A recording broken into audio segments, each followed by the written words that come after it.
Hello, everyone. Welcome to Small Biz Tips. Guys, I have a surprise for you today. I have a gentleman here. I'm excited to have him on the pod. He's going to share some amazing nuggets. Richard, what's up, man? What's up with you? Glad Doing to be here. Thanks for fantastic. having me. Absolutely. So, to get the ball rolling, who is Richard? Yeah, so my background is originally in computer science, programming, product design, data analytics. But really, I'm now running this company called Fathom for the last 4 years. Before that, I ran a company called User Voice for 12 years. So no one's really let me do any of those kind of hard skills for quite some time. So pretty pointy haired at this point. Yeah, it's interesting. Fathom is, I've seen this a lot of places where people will jump on Zoom and you have this little thing right there taking notes. Is that what your company does? That's right. Yeah, it's a free AI note taker, joins your Zoom meetings or Google Meet, Microsoft Teams, and takes notes Wow. for you. And That's who wants to take their own notes, right? AI is now good enough that it can honestly do better notes than I think almost anyone I've met, including myself. so how did you even get started with that? Yeah, I was actually working at my last company that I ran for about 12 years and was actually working on a different product and was just on a bunch of Zoom meetings right before the pandemic and was just like, you know what? This like being at like, I think I was on like 15 Zoom meetings a day sort of thing. And I was like, doing research for this other product. And I was like, this other product's cool that I'm working on, but you know what would be really cool? Something that just takes notes for me because this is terrible, right? Like it's stressful to take them in the meeting. 2 weeks later, I look at them and I'm like, I don't remember really important, like what was actually important. I share the notes with my team. They definitely don't get what's happening, sort of thing. So, um, yeah, so I think, we got started in 2020 and we had kind of a vision that we could be the first people to kind of make a product like this and really make it available to everyone by making it free.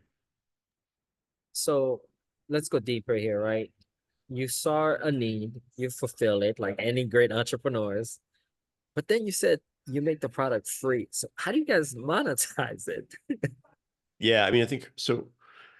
You know, Historically there have been some tools like this, but they were only for folks like sales folks, and they were really expensive. And one of our insights was that like one of the reasons they were really expensive is because transcription was really expensive. And so we had this vision that like we think transcription is going to get a lot cheaper, and we think AI is going to get a lot better. We don't think anyone, we never thought anyone wants a transcript, but the transcript is what you need to give to the AI so the AI can take the notes for you and do the fun stuff.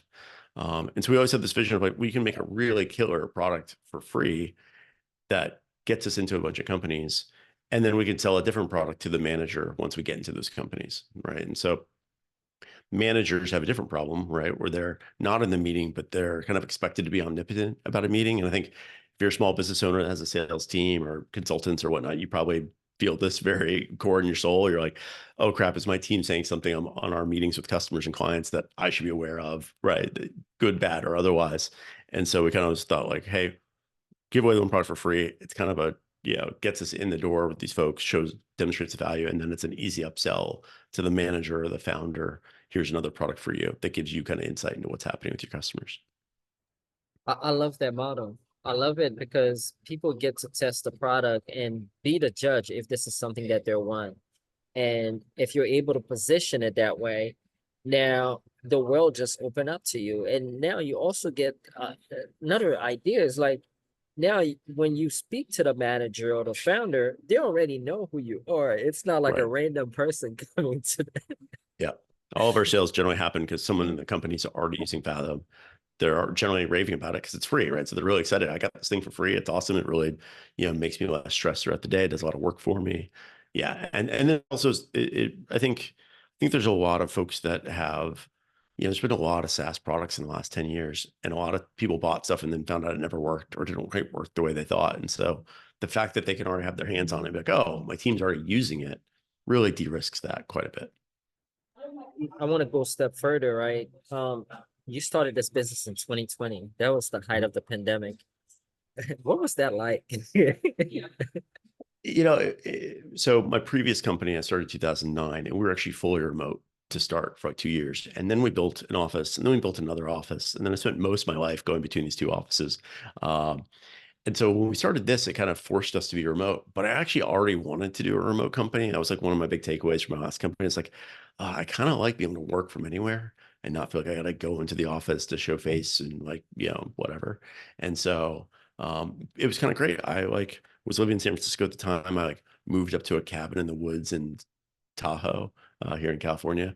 And like, I was like living in a cabin, had like, internet over my cell phone and starting the company. And honestly, it felt pretty great. Right. So, and obviously the product we're doing had a lot of tailwinds of pandemic, right? Now everyone was on Zoom meetings. And so it just, we kind of got lucky in that respect, right? Obviously, in terms of like market adoption and things like that. Congrats on the growth, man. I think one, being able to start a business like this in your cabin in the mine is pretty awesome. Now let's talk more about the team, right?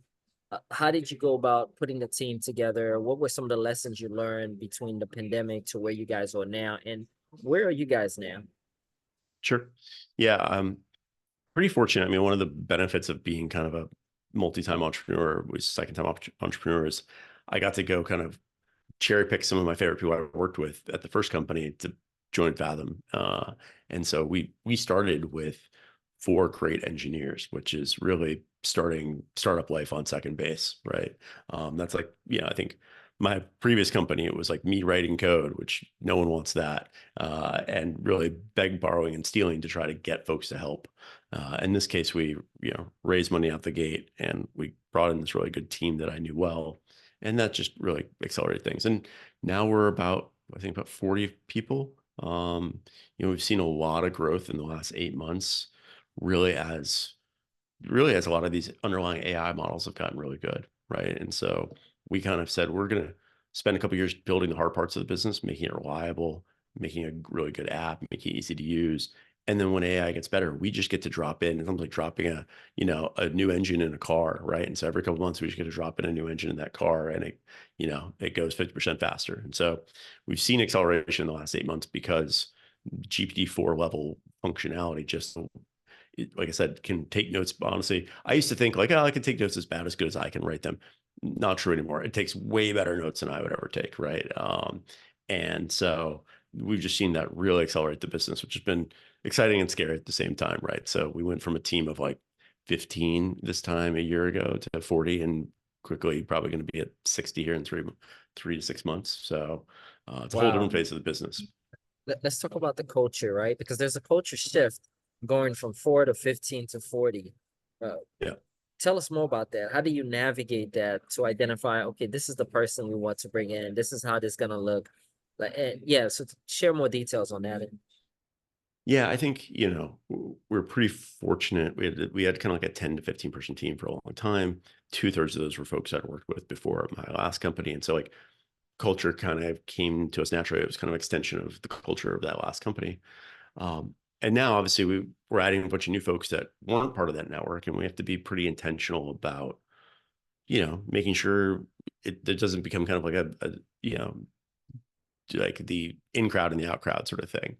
I think the thing that shifted the most for me in the last 10 years is really on hiring and really testing as much for attitude as aptitude. I used to be like, oh, someone's smart and really great. It doesn't matter what they act like. I don't, they don't have to be the bubbliest person, blah, blah. And now I kind of feel like, well, we weight both of those almost equally, right? Like, especially in a remote environment, you only get so many interactions with folks. You want to make sure those are good ones, right? And some people, how they communicate over Slack is, it's honestly tougher to do the remote thing from a communication perspective because you don't get all these other Yeah, social cues. So if someone's kind of a jerk on like a video call, they're probably going to definitely come across as a jerk in Slack, sort of thing. yeah. So, but I certainly think that's the challenge. I mean, I think, you know, I tend to try to solve problems in serial, right? The first problem we had to solve was a product problem. Second product we had to solve was a distribution problem. Like, how do we get more users? And now we're into the like company building problem, where the biggest challenge we have is how do we, I kind of frame it this way, how do we hire as few people as possible and get the job done and make sure those people are really excellent, both in terms of attitude and aptitude. Let's go back. You Mhm, mentioned one of the second problem you guys solve is the distribution problem. mhm. Tell us about more. What was the strategy in the beginning to get this product in the hands of so many people? Besides the fact that it's free, but how did you guys Yeah. go about getting it to the masses? Yeah, and I think my buddy Justin Kahn has this quote where he's like, first time founders think about product and second time founders think about distribution. And I think that's a very apt one. Um, but I think before we even wrote any lines of code for the product, we had a theory at least of like, here's how we're gonna get distribution on it. And the free part plays into it pretty heavily, where it's like, you're gonna bring Fathom to your meetings, you're gonna have to mention why it's there. So you're naturally gonna kind of share it with the folks that you meet with. So it's gonna be kind of a natural viral loop there. But that's only going to work if two things are true. One is we position this as a product for everyone. If we said this is just a product for salespeople, then salespeople don't meet with enough other salespeople for a viral loop to work. And we have to give away for free, because the difference between me recommending something to you for that's free versus me recommending to you something that costs $20, right? And I'm much more cautious. Like, oh, it's fine, it's $20. I don't know, like I don't know your economics. I don't want to tell you your business, and I don't want to be on the hook if you don't like it. But if it's free, then Yeah, I zero see. risk to me to recommend it. So that was our big theory, was that it would grow kind of virally that way. Um, in some ways we got fortunate, because the challenging part with viral products is once you have 10,000, 100,000 users, they work really well. The hard part is getting those first 10,000 users, right? Yes, get that Um, first 1,000, 10,000. yeah. And so, I think I went through my entire network to get us the first 50 users. Like it took me I probably reached out to 500, 600 folks in my network. Hey, we try this, we try this. And it was really buggy in the beginning. So a lot of them dropped out, and we eventually got a cohort of 50 people that really loved it and kept using it. And I was like, okay, great. And then we were ready to launch, and we kind of got fortunate in that at the same time we were building Fathom, Zoom was building a new marketplace for what they're calling Zoom apps. And now they call it Zoom app marketplace. And so we were able to kind of work our way into that program. And that was super helpful, That's because that genius. solved the cold start problem. Like we were there at the beginning of a new app store, if you will. And so that got us the first X thousand users, and that then got the flywheel of virality spinning.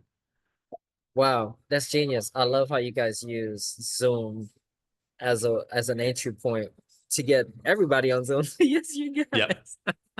That's awesome. So let's go in the future, right?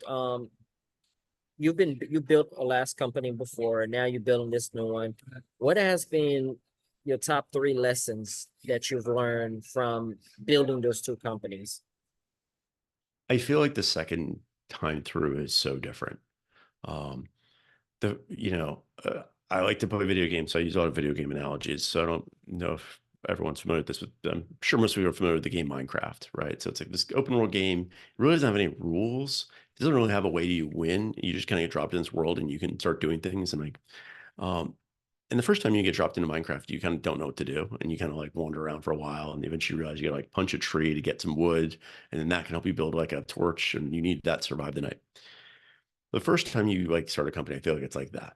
You just have all these open. I don't know what marketing is. I don't know what sales are. I don't know what you probably have some domain expertise. Like maybe you're a programmer, or maybe you're a marketer, but there's the other 80% of the business you don't have a ton of experience with. The second time you do a company, it's like playing Minecraft after you've watched 10,000 hours of YouTube videos of people playing Minecraft, right?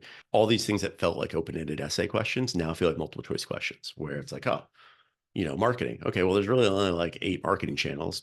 4 of them don't make any sense for us. I think we should focus on 1 and 2, right? It just becomes, your decision making gets a lot snappier and a lot faster, because you're able to basically, like I said, turn from essay questions into multiple choice questions. So that's been, obviously the second big difference is you now have a network of people that you've worked with before that you can kind of pull in. Um, and the third one, again, it's that idea of I think from my first company, I was just like, this is a cool product. I want to build this. I want this for myself. And I started building it. And I was like, oh, wait, who are we going to sell this to? And this time it was like, no, no, no. Before we build it, we're going to give some thought to who we're going to sell it to, how we're going to monetize it. We're going to have a plan, right? And so I think, and have not just have a really good plan. Have a thought of how all these things will work and play out. Don't just start writing code, sort of thing. So yeah, a much more much more grown up I kind love of it. business. I love it. I mean, I can relate because I sold my last company and building one right now. So I understand exactly everything you said. When it comes to the multiple choice, you kind of know exactly what you're gonna do. So Yeah. I think that's pretty awesome that you're able to do that. I guess my next question for you, what's next for Fathom? Like, where do you guys see this for the next 2, 3 years?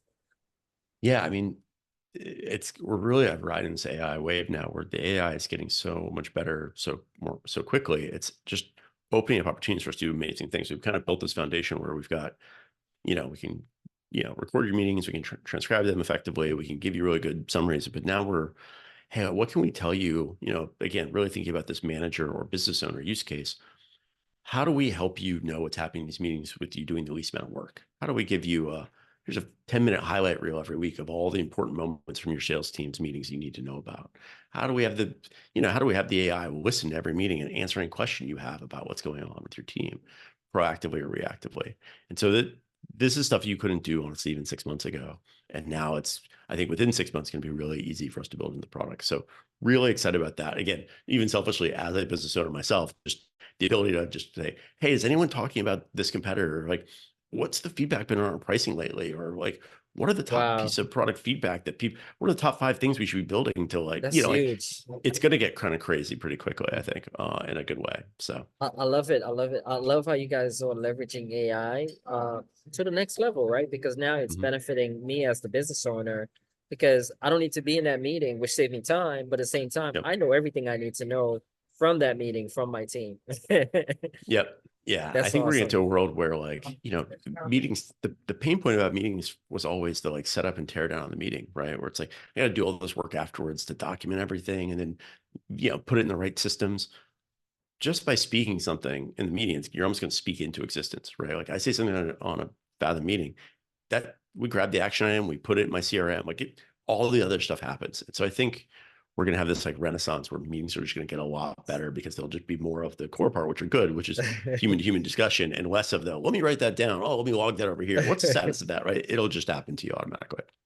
I think that's amazing because now you can really focus on the actual meeting and then the flow of energy and really be able to brainstorm ideas quicker because you don't have to worry about writing it down and just kind of like spitball ideas. I think that's going to be huge. Yeah, I think so too. I think So, in general, I think there's going to be this.